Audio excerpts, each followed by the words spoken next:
इस वीडियो में मैं आपको इस मूवी की पूरी कहानी बताऊंगा ताकि आप अपने फ्रेंड्स को मूवी आने से पहले ही इसमें क्या होगा ये बता सको। सो वीडियो को पूरा देखना। गदर 2 फिल्म की कहानी की शुरुआत होती है तारा सिंह के बेटे को दिखाने से, जो अब बड़ा हो चुका है। तारा सिंह के बेटे का नाम जितय है और फिल्म में जितय का रोल उत्कर्ष शर्मा निभा रहे हैं और फिल्म में तारा सिंह का रोल सनी देओल निभा रहे हैं। जितय अब इंडियन एयरफोर्स में भर्ती हो चुका है। जितय के एयरफोर्स में भर्ती होते ही तारा सिंह उसका रिश्ता तय कर देता है। तारा सिंह के बेटे का रिश्ता तय होते ही भारत और पाकिस्तान के बीच में युद्ध शुरू हो जाता है। इसीलिए जितय को अपनी शादी छोड़कर अपनी ड्यूटी ज्वाइन करनी पड़ती है। जितय के पास उसके ऑफिसर का फोन आता है और वो उसे जल्द से जल्द ड्यूटी ज्वाइन करने के लिए कहते हैं, जिसके बाद जितय अगले ही दिन अपनी ड्यूटी ज्वाइन कर लेता है। कुछ दिनों तक तो भारत और पाकिस्तान के बीच में लड़ाई चलती रहती है, लेकिन तभी भारत को खबर मिलती है कि पाकिस्तान बहुत जल्द इंडिया के एयरबेस पर हमला करने वाले हैं और भारत के फाइटर प्लेन्स को नष्ट करने वाले हैं। ये खबर मिलते ही जिस एयरबेस पर जितय तैनात था उसे हाई अलर्ट पर रखा जाता है और बॉर्डर के पास किसी भी फाइटर प्लेन को देखते ही उसे मारने के ऑर्डर दे दिए जाते हैं। कुछ दिनों तक तो सब नॉर्मल चलता रहता है, लेकिन एक दिन पाकिस्तान का एक जहाज भारत के बॉर्डर के अंदर आकर वापस चला जाता है, जिसके बाद भारत के सभी फाइटर प्लेन और ज्यादा अलर्ट कर दिए जाते हैं ताकि अगली बार पाकिस्तान का कोई भी फाइटर प्लेन भारत की सीमा में आए तो उसे वहीं पर खत्म कर दिया जाए। अगले 2 दिन के बाद ही पाकिस्तान अपने 2 फाइटर प्लेन को भारत के एयरबेस के ऊपर हमला करने के लिए भेजता है, लेकिन इंडिया को अपने खुफिया एजेंट से पता चल जाता है कि पाकिस्तान भारत के ऊपर हमला करने के लिए अपने फाइटर प्लेन भेजने वाला है। ये खबर मिलते ही भारत अपने फाइटर प्लेन को तैनात कर देता है और पाकिस्तान के बॉर्डर पर रडार लगा देता है। अगले ही दिन जब पाकिस्तान का फाइटर प्लेन भारत की सीमा में एंटर करता है, तभी रडार की मदद से एयरबेस पर सभी ऑफिसर्स को पता चल जाता है, जिसके बाद इंडिया के 2 फाइटर प्लेन पायलट को पाकिस्तान के फाइटर प्लेन्स को मारने के लिए भेजा जाता है और इन 2 ऑफिसर्स में एक था जितय। जितय पाकिस्तान के 2 फाइटर प्लेन में से एक तो मार गिराता है और दूसरे को काफी डैमेज कर देता है, जिसके बाद पाकिस्तान का वो दूसरा फाइटर प्लेन पाकिस्तान की तरफ दोबारा जाने लगता है, लेकिन जितय उसका पीछा करता है और उसे वहीं पर मार के गिरा देता है। लेकिन इन सब के बीच में जितय भी पाकिस्तान की सीमा में जा चुका था और किसी तरह से उसका प्लेन भी वहीं पर क्रैश हो जाता है, जिसकी वजह से वो पाकिस्तान की सीमा में जा गिरता है और वहां पर कुछ पाकिस्तान के लोकल लोग उसे देखकर पाकिस्तान की सेना को इस बारे में खबर कर देते हैं। कुछ ही समय के बाद वहां पर पाकिस्तान की सेना आकर जितय को पकड़ लेती है और उसे अपने साथ ले जाती है। दूसरी तरफ भारत को भी नहीं पता था कि उसका कोई सैनिक पाकिस्तान में जा चुका है। दूसरी तरफ पाकिस्तान की सेना जितय को काफी टॉर्चर करती है, लेकिन जितय इन्हें कुछ नहीं बताता और पाकिस्तान के एक आर्मी ऑफिसर को भी चोट पहुंचा देता है, जिसके बाद वो आर्मी ऑफिसर जितय के ऊपर हमला कर देता है। लेकिन वहां पर खड़े पाकिस्तान के कुछ और सैनिक उसे वहां से बचा लेते हैं और अपने ऑफिसर को समझाते हैं कि ये हमें भारत के खिलाफ कई इंफॉर्मेशंस दे सकता है। इसके बाद वो ऑफिसर जितय को नहीं मारता। कुछ दिनों के बाद भारत ये युद्ध जीत जाता है और अब भारत और पाकिस्तान के बीच में सुलह हो जाती है, जिसके बाद भारत पाकिस्तान के पकड़े हुए सैनिकों को पाकिस्तान को वापस कर देता है और पाकिस्तान भारत के पकड़े हुए कुछ सैनिकों को इन्हें वापस कर देता है।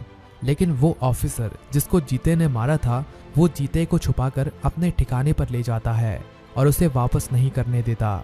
उस पाकिस्तानी ऑफिसर के कई साथियों ने उसे समझाने की कोशिश की, लेकिन वो किसी की बात नहीं मानता और अपना बदला लेने के लिए जितय को वहीं पर बंद करके रखता है। दूसरी तरफ भारत और पाकिस्तान का युद्ध खत्म होने के बाद तारा सिंह अपने बेटे का घर पर इंतजार कर रहा था और दूसरी तरफ जितय की मां शकीना उसकी शादी होने का इंतजार कर रही थी। फिल्म में शकीना का रोल अमीषा पटेल निभा रही हैं। कई दिन बीत जाने के बाद भी जब तारा सिंह अपने बेटे से फोन पर बात करने की कोशिश करता है, तब भी उसके बेटे से उसकी कोई बात नहीं हो पाती। लेकिन कुछ ही दिनों के बाद तारा सिंह के पास एक खबर आती है कि उसका बेटा युद्ध में शहीद हो गया, लेकिन तारा सिंह को इस बात पर यकीन नहीं होता। इसीलिए तारा सिंह अपनी पत्नी को ये बात बिना बताए हुए सीधा आर्मी हेडक्वार्टर पहुंच जाता है और वहां पर अपने बेटे के बारे में पता लगाने के लिए कहता है। वहां पर इंडियन एयरफोर्स के ऑफिसर और आर्मी ऑफिसर उसे समझाने की कोशिश करते हैं, लेकिन तारा सिंह को पूरा विश्वास था कि उसका बेटा अभी भी जिंदा है और उसे कुछ नहीं हो सकता। इसके बाद एयरफोर्स के ऑफिसर जहां पर जितय तैनात था, वहां पर फोन करके उसके बारे में पूछते हैं। इसके बाद वहां पर एयरबेस के ऑफिसर बताते हैं कि पाकिस्तान से आए कुछ फाइटर प्लेन्स को मारने के लिए जीते गया था, लेकिन उसका प्लेन गलती से पाकिस्तान में क्रैश कर गया। लेकिन उसके बाद वहां से उसकी बॉडी भी नहीं मिली और वहां से हमने कुछ लोकल लोगों से उसके बारे में पूछने की भी कोशिश की थी, जिसके बाद हमें पता चला कि पाकिस्तान की सेना ने किसी भारत फाइटर प्लेन पायलट को पकड़ लिया था। ये सुनने के बाद तारा सिंह को पूरा यकीन हो जाता है कि उसका बेटा अभी भी जिंदा है और वो पाकिस्तान में ही है। इसके बाद तारा सिंह भारत की सरकार और इंडियन आर्मी और एयरफोर्स को उसके बेटे को वापस लाने के लिए कहते हैं, लेकिन भारत की सरकार तारा सिंह से कहती है कि हमें इन सब में काफी समय लग जाएगा, क्योंकि पाकिस्तान ने हमारे जितने भी सैनिक पकड़े हुए थे युद्ध के बाद उन्होंने उन्हें छोड़ दिया था, लेकिन जीते को उन्होंने नहीं छोड़ा। हो सकता है कि जीते वहां पर मर गया हो, लेकिन तारा सिंह को यकीन था कि उसका बेटा अभी भी जिंदा है। इसके बाद तारा सिंह कहता है कि अगर भारत की सरकार और सेना उसके बेटे को वापस नहीं ला सकती तो वो दोबारा पाकिस्तान जाएगा और अब की बार अपने बेटे को पाकिस्तान से जिंदा वापस लेकर आएगा। भारत की सरकार तारा सिंह को समझाने की पूरी कोशिश करती है, लेकिन तारा सिंह नहीं मानता, जिसके बाद तारा सिंह पाकिस्तान जाने की तैयारी करने लगता है। लेकिन तारा सिंह भारत की सरकार को बिना बताए पाकिस्तान जाने की तैयारी कर रहा था, ताकि भारत की सरकार उसे पाकिस्तान जाने से ना रोक पाए। जब तारा सिंह अपनी पत्नी शकीना को ये सारी बातें बताता है तो उसकी पत्नी भी उसके साथ पाकिस्तान जाने की जिद करने लगती है, लेकिन तारा सिंह के समझाने के बाद शकीना मान जाती है, जिसके बाद तारा सिंह अकेला ही पाकिस्तान जाने के लिए तैयारी करने लगता है। कुछ ही दिनों के बाद तारा सिंह पाकिस्तान बॉर्डर के रास्ते से पाकिस्तान पहुंच जाता है। तारा सिंह को जानने वाले पाकिस्तान में काफी लोग थे, क्योंकि पहले भी अपनी बीवी को पाकिस्तान से लेने के लिए तारा सिंह पाकिस्तान जा चुका था। इसीलिए कई लोग थे जो तारा सिंह को पाकिस्तान में पसंद भी करते थे और कुछ तारा सिंह से नफरत भी करते थे। तारा सिंह पाकिस्तान पहुंच जाता है और वहां पर लोगों से अपने बेटे के बारे में पूछताछ करने लगता है, लेकिन किसी को भी तारा सिंह के बेटे के बारे में कुछ नहीं पता था। इसके बाद एक आदमी उसे बताता है कि वो पाकिस्तान की आर्मी के कुछ सैनिकों से उसके बारे में पूछ सकता है, क्योंकि उन्हीं ने उसे पकड़ा था और वो उसे अपने साथ लेकर आर्मी कैंप में चले गए थे। इसके बाद तारा सिंह अपने बेटे को ढूंढने के लिए उस आर्मी कैंप की तरफ जाने लगता है, लेकिन तभी उसी बीच में एक उसी कैंप का सैनिक मिलता है जो उसके बारे में पूछने लगता है। तारा सिंह उसे बताता है कि वो यहाँ पर कुछ काम के लिए आया है और तारा सिंह उससे अपने बेटे के बारे में पूछने लगता है, लेकिन पाकिस्तान का वो सैनिक अच्छा था, इसीलिए वो तारा सिंह की मदद करने के लिए तैयार हो जाता है और तारा सिंह को उसके बेटे के बारे में बताता है कि उसको पाकिस्तान के एक आर्मी ऑफिसर ने अपने घर पर पकड़ कर रखा है, क्योंकि उसके बेटे ने उस ऑफिसर को चोट पहुंचाई थी। इसीलिए अपनी निजी दुश्मनी के लिए उस ऑफिसर ने उसे पकड़कर अभी तक रखा हुआ है और उसे रोज काफी टॉर्चर करता है।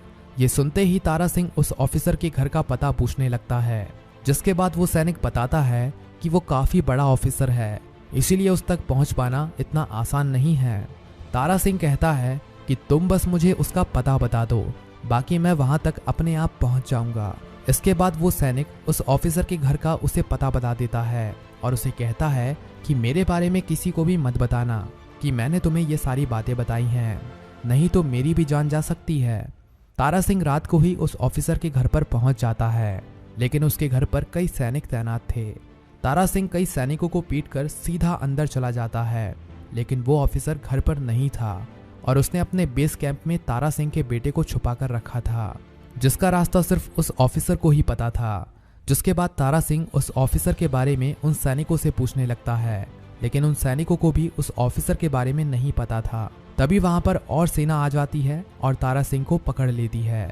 इसके बाद तारा सिंह को पकड़कर सुबह तक वहीं पर रखा जाता है।